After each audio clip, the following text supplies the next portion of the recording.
Before sunrise, Burn Dairy and Deli is preparing to fuel your day with hot coffee, donuts, muffins, breakfast sandwiches, and other morning staples. For lunch, grab a giant deli sandwich made the way you like it, pizza, wings, wraps, or a fresh salad, plus something to wash it down. Then pick up dinner or a sweet treat and other pantry essentials. Now you can get your Burn Dairy and Deli favorites delivered with DoorDash. All day, every day, you can count on Burn Dairy and Deli. It's all good. Hey guys, this is Adrian Wojnarowski of ESPN, and you're listening to the ML Sports Platform.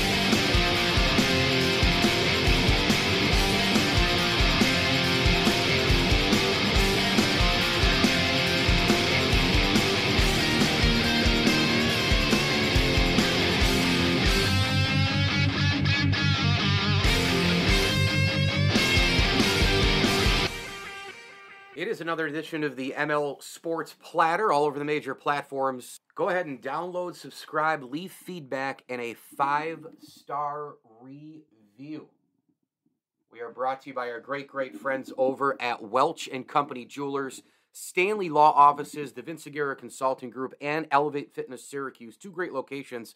If you're in and around Central New York, go to Elevate Fitness, man. The place is fantastic. They've got the hot tub. They've got the pool. They've got awesome machinery, terrific classes, and one-on-one training as well. Plus, there's a track that you can walk and run on, nice and soft, and calculate your miles and more. So head on over to Elevate Fitness on social media, Facebook, Instagram, you name it. Grab your membership today. Two tremendous locations in Liverpool and in DeWitt. All right, let's break down the Bills beating the Jets in this podcast here on a Monday. And then I really want to kind of take a look at the AFC playoff picture as it stands right now.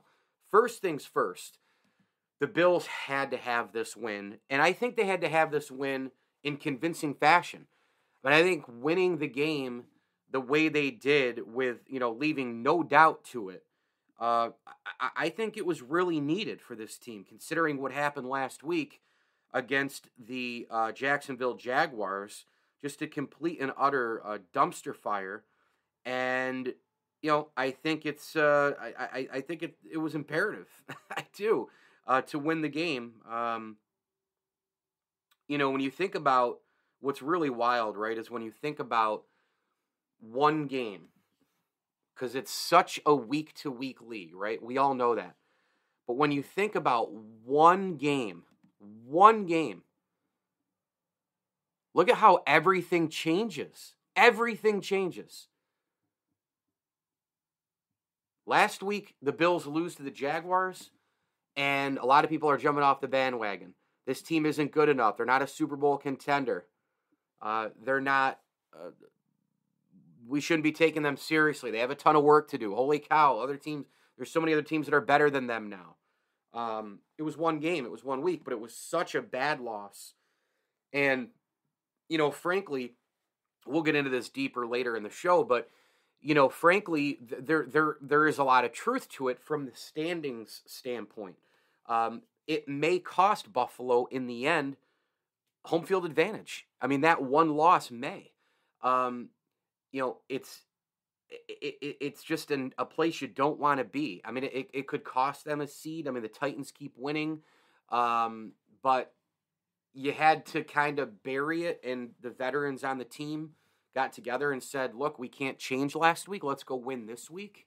And it was a good message. It's a common message, and the Bills did exactly that. Clearly, what the difference was for me this week, there were three main differences. One, they played the Jets, probably the worst defense in the NFL. I mean, you can argue maybe the Lions, you can argue a couple of others, but really the Jets are just, I mean, they're awful. I mean, they're awful defensively. They miss assignments all over the place. There's open players. So that's number one, is that, and I'm not saying to the point for the Bills and winning as well, they only play the Jets.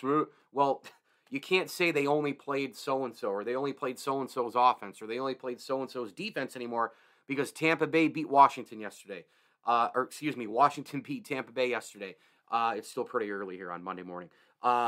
the Lions tied the Steelers, right? The Jets beat the Titans earlier this year. The Jets beat the Bengals earlier this year. There have been games one after another where we've seen, major upsets. We've seen teams go down. We've seen look at Kansas City struggling, although they looked pretty darn good last night on Sunday Night Football. We've seen teams go down. So you have to win who you play against this week. You have to win that game against the team you play against. The Jets were that team. Their defense, though, is absolutely horrific. I will also note that offensive line-wise, the Bills, it was a complete 180. Now, look, some of that probably is playing against the New York Jets. I don't think there's any question about that. But I think the end-all, be-all is that Spencer Brown at right tackle, you move Darrell Williams back into the inside at right guard. That right side is so different when Spencer Brown is in there. I mean, look at the way he blocks and runs and his mechanics and the big body, and he shields guys off. His hands are fantastic. I mean, there were some plays where he just blew up the Jets on their side. I mean, he was really, really great. And so that was a big thing. And so from there, because you had a better, more cohesive offensive line, the Bills then could work Josh Allen off of play action quite a bit. They ran the football as well, which was a big deal. And that's the third thing that I'll get to is that, the line and the running game really allowed the Bills to be able to use more play action and more rollouts and create more time and space for Allen. And I think the Bills, despite the opponent, went back to a lot of the drawing board with the offensive playbook, right? I mean, this was a team that for a while you were looking at, and I'm not saying you had to do it all the time, but they used to do, the tricky Bills stuff with Isaiah McKenzie, and even if you didn't give it to him, you faked the jet sweep and, maybe handed the ball off, and it gave the defense a kind of a different look. Maybe the running back only gets 3-4 yards, but all of a sudden now they have to guess that McKenzie's going to get the ball in an end around. And then from there, you roll out, fake it, and then throw it to the tight end who's, maybe wide open for 5-10 yards, get a first down. Then you go into an 11 personnel shotgun, and then you throw the ball to Diggs for 15 to 20 yards. And then you go back to the run game, and then you go back to the run game again, and then you do a little play action. You hit a Stephon Diggs or whomever, maybe, a scramble around, hit a Matt Breida in today's case, right? I mean, Matt Breida, there were two guys that basically, weren't really, thoughts, this season so far.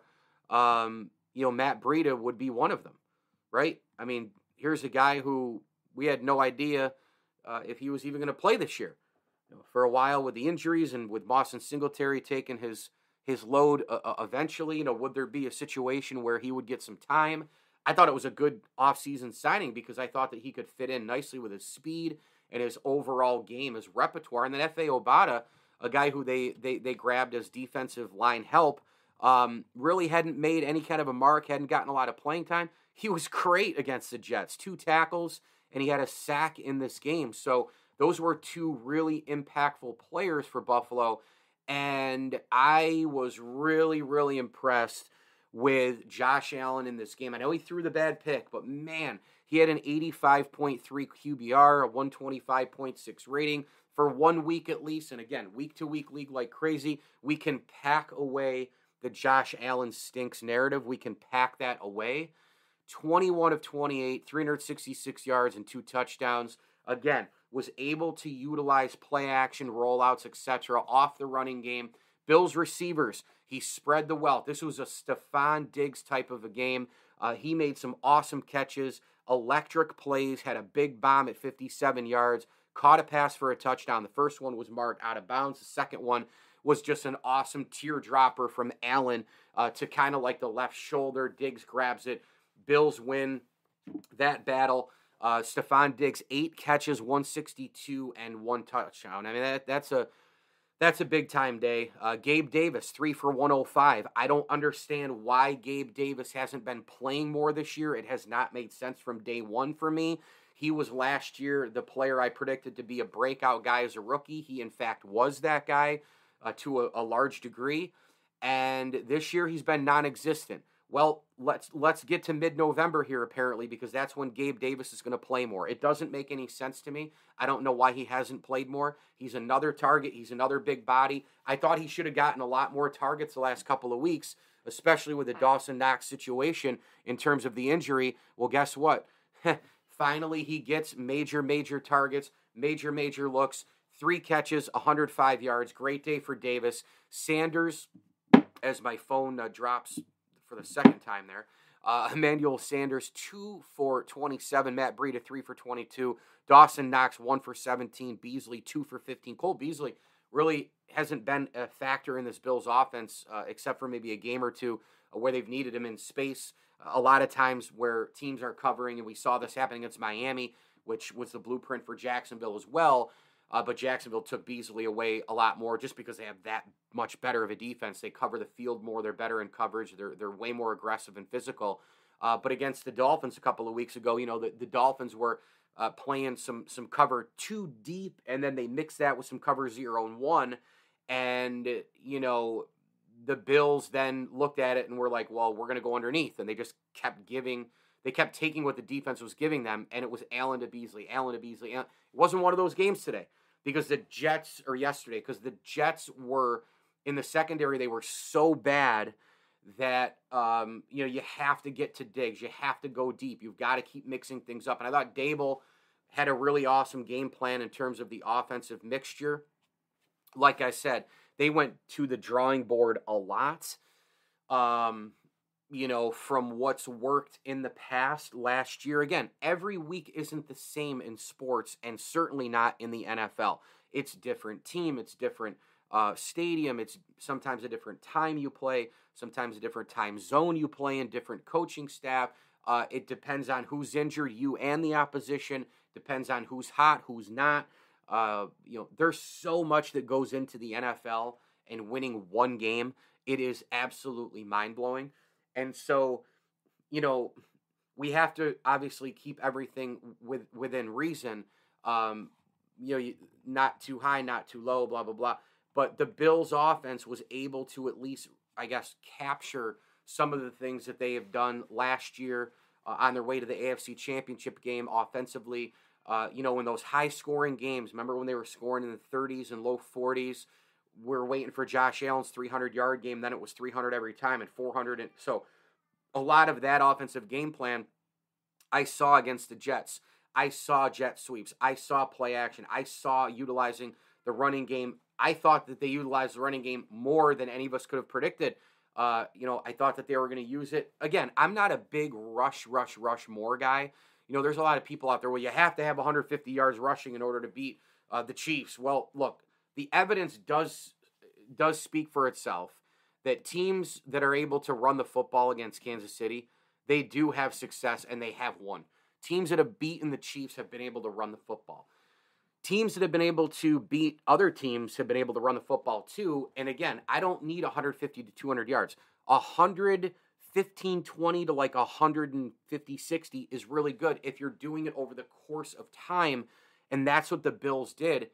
And by the way, they got 3 rushing touchdowns on Sunday, 139 total yards for this Bills outfit. So I was very impressed with the way Dable handled things, the way the offensive game plan was mixing and matching.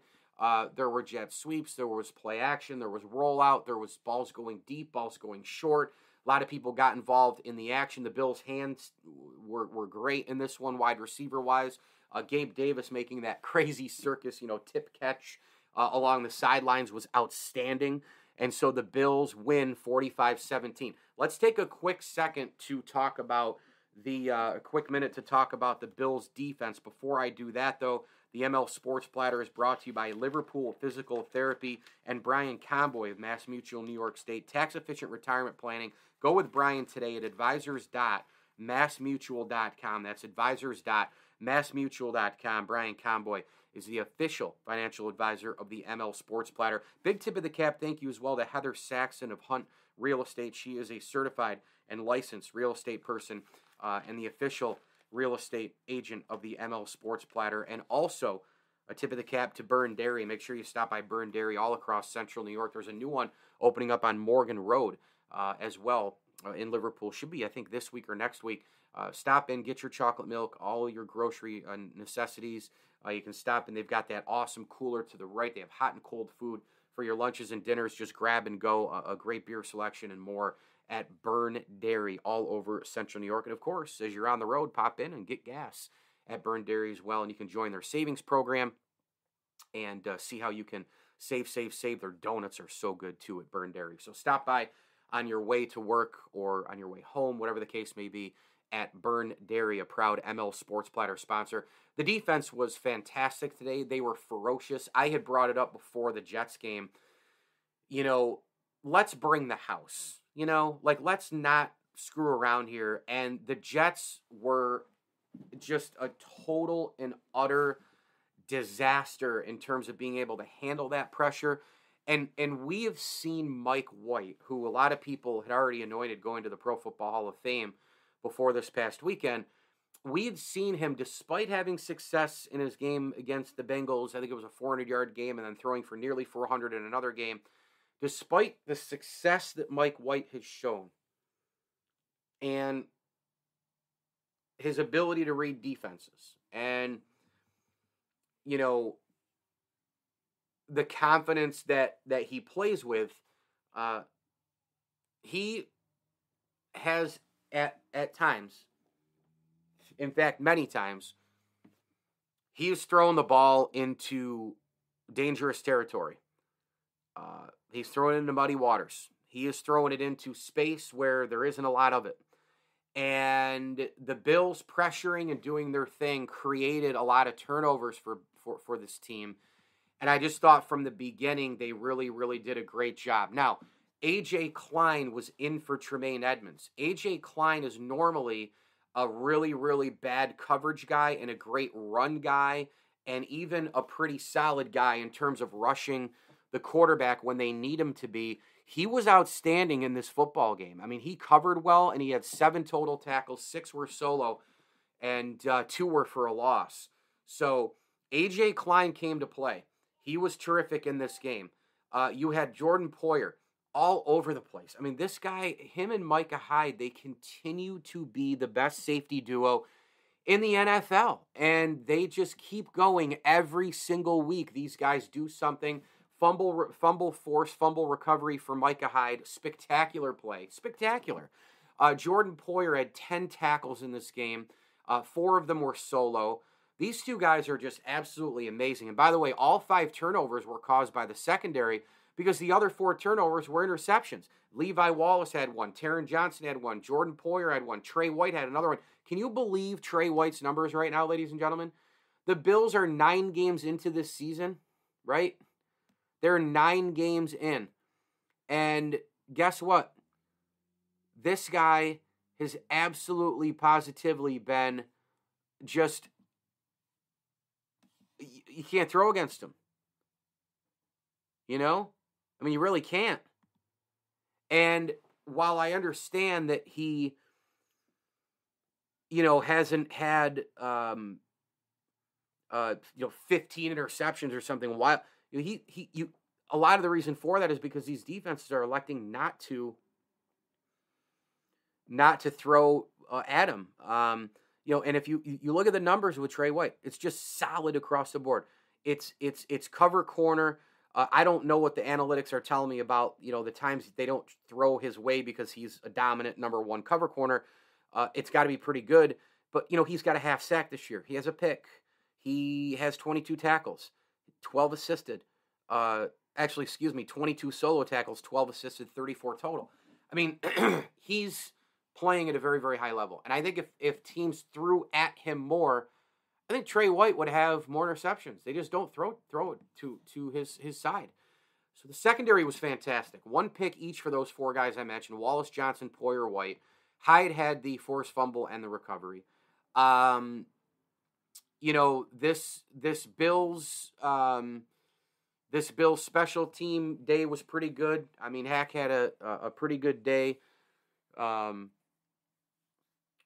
from the punting side, 2 for 78. Matt Hawk. Tyler Bass 1 for 1 with the field goals. It was a touchdown type of a day for the Buffalo Bills, though, and just a game, again, that they needed to have. I understand that it was a really, really bad team in the Jets losing to a really, really good team in the Buffalo Bills, but the Bills really needed to have this one. 45-17, they win. Now, what does that mean in the standings? Let's have a look at where things stand now. There were so many teams with 5 wins going into the week. Would teams separate themselves and get a 6th win and not be in that jumbled 5-win mess? Well, guess what? Vegas did not. Broncos did not. Chargers did not in the AFC West. That's all huge for the Bills. Chargers fall to the Vikings. Raiders lose to the Chiefs, which some Bills fans might go, oh, well, you're not supposed to cheer for Kansas City. No. And right now we are, because the Bills have the tiebreaker. Remember, they beat Kansas City. So the Bills are ahead of Kansas City in the AFC standings. The Chargers losing to the Vikings keeps them at 5. Vegas, again, we mentioned, losing to KC. And Denver losing to Philly. So all those 3 teams, they stay at 5 wins, and the Chiefs now go to 6 wins, but the Bills have 6, and so they have the tiebreak because they beat KC earlier in the year, right? 5-win teams, the Colts, they get to 5 wins. They were at 4, they get to 5. This is one of the hottest teams in football right now. They're playing really well, physical football. Jonathan Taylor is literally impossible to stop. He was great again yesterday in a win over the Jags, although the Jags hung in this one a little bit. 23-17, they beat the Jaguars. Don't look now. The Indianapolis Colts have won 4 of 5 and 5 of 7 after losing their first 3 games of the year to Seattle, LA Rams, and Tennessee, respectively. Oh, and by the way, the Colts head into Orchard Park to play the Bills this weekend. What an unbelievably enormous game this is between the Colts and the Bills. Tennessee is rolling. They're 8-2. They have really separated themselves. Without Derrick Henry, they've won a couple of big games. They won at the LA Rams. They beat the Saints yesterday. And so the Titans at 8-2 are the clear number 1 in the AFC. Doesn't mean it can't change, but right now they are. They also have a plus 46 point differential. And also, can we please make note of this? This is huge. The Titans' schedule is really, really, really, really, really soft. Okay, it's really soft. It's pretty bad. When you look at this situation here, they play Houston at New England, it'll be tough. But then they have Jacksonville at Pitt, tough game. But then home for the Niners, Dolphins, and Texans. I mean, the Titans right now should solidify themselves as a number 1 seed. And because, again, back to that loss against the Jaguars, because the Bills lost that game, and frankly, because they lost the head-to-head to the Tennessee Titans as well when Josh Allen slipped near the goal line, those 2 games right there, to me, are the difference in the AFC standings between the Bills and the Titans. If the Bills beat the Titans and the Bills beat the Jaguars, the lowly Jaguars, the Bills right now are the team that's 8-1 actually. Even if you lose to the Titans and you're still within a game because you beat the Jags, okay. But you're now 2 games back with the Titans having that schedule. And the Bills got to deal with New England twice in December. Tough stuff. They got to deal with Tampa Bay. They got to deal with the Colts this weekend. They got to deal with the Saints on the road on Thanksgiving night. So there are way more tough games for Buffalo than the Tennessee Titans have. But we'll see what happens. The Titans, maybe they slip up somewhere like the Bills did against Jacksonville. All these other games, look, Baltimore took care of business for the majority of this year. Up until this past week, that was a big win for the Bills because the Ravens stayed at 6 wins by losing in awful fashion on Thursday Night Football, to the Miami Dolphins. The Ravens, for the most part, going up until this year, had been a team that you look at as a major a team that was going to be at the top of the AFC standings with Buffalo. Now they're 6-3 there. They're 2 games behind the Titans, and they look worse than the Bills do right now. So again, 1 week to the next week, let's see what happens here. But the Ravens losing was big for Buffalo as well. Pittsburgh tied Detroit.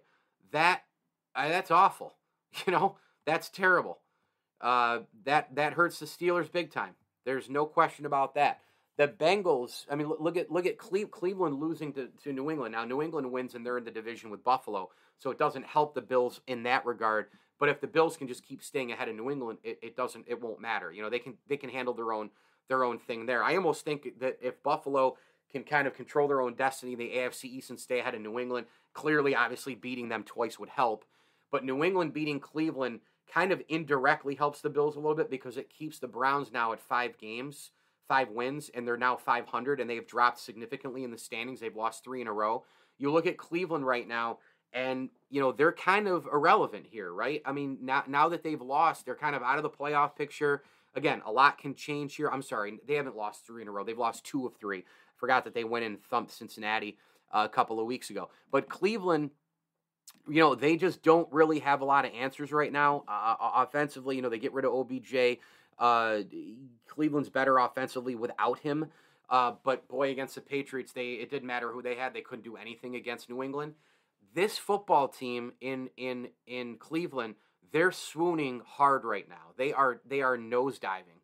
And that may get rid of a pesky wild card type of a team. That Patriot win over Cleveland, that benefits the Bills a little bit because it kind of leaves you with less teams to worry about. If Cleveland had won, the Patriots would still have 5 wins. They'd be like a game and a half behind, 2 games behind Buffalo, but still there, they're still there anyway.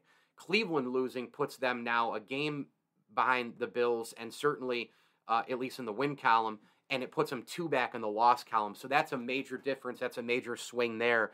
And so you have a lot of advantages, a lot of benefits for the Bills this past week here in the NFL. I mean, they benefited from a lot of teams losing, a lot of teams screwing up, tying the Ravens down against the Dolphins, and then of course the situation happening with the Steelers tying the Lions and all the rest. And the Bengals stay at 5 wins because they didn't play.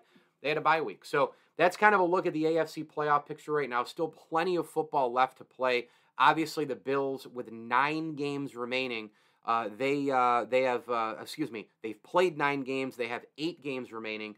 And, I still think that the number, has to be here. And I predicted this before they lost to the Jaguars. But I had predicted that if they could go 9-1, at worst case scenario, 8-2, that might be enough to lock up home field advantage, depending on what other teams do. Those 3 teams I was looking at, KC, because you can never count them out, Tennessee, and Baltimore. Well, now Baltimore, they've lost to Miami. Now they have 6 wins. The Bills, it looks like, are going to be able to maybe leapfrog them, right? I mean, if they keep winning, right? Tennessee, are they going to slow up sometime soon? I don't know. If the Bills can stay, let's say the Chiefs get red hot here, win the division, which I actually think the KC Chiefs are going to win the division and be probably I would think maybe even like a 3 seed, right? 3 or a 4, because this is the part of the NFL season. You're divvied up into 4 sections. This is the part where you start to see pretender, contender, and kind of where people fit, and then that back end last 4 games, 3-4 games are solidifying position of who you are. And I think right now the Bills, stay neck and neck with KC, but ahead of everybody else as well. You have the tiebreak against KC.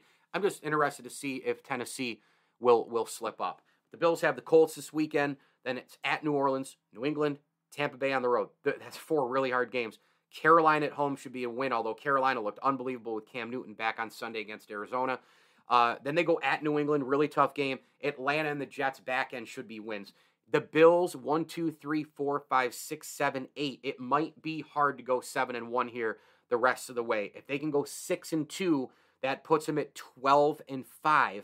I don't think that's going to be enough to get home field advantage, and therefore the loss against the Jaguars specifically, maybe even the Titans one, depending on what Tennessee does, that 1 game or 2 games will cost the Bills home field. If they can win, if they can only lose 1 more the rest of the way, 7-1 now, maybe it's a different 13-4. If you win out somehow, forget about it. If you win out, 8-0 the rest of the way at 14-3, home field becomes a pretty good chance. But again, Tennessee looking like they can finish 14th, they'll have the tiebreaker, at 14-3. So we'll see what happens. But the Bills did what they had to do on Sunday against the Jets, and certainly they got some breaks in the AFC along the way as well. Mike Lindsley with you. It's an ML Sports Platter episode. Thanks for listening all over the major platforms. We are brought to you by the Allen Angus Pub, home of the best darn Angus burger in town. Before and after all of the events in Central New York, stop by. Syracuse basketball, crunch hockey, concerts, and more. The Allen Angus Pub, they have great burgers, awesome wraps, and, of course, terrific beers on tap and in the bottle and can as well. And don't forget to ask about their French onion soup homemade, a lot of their different creations they have. Their haddock is delicious, awesome entrees, fresh salads, terrific place to be. The Allen Angus Pub, Harrison Street in downtown Syracuse.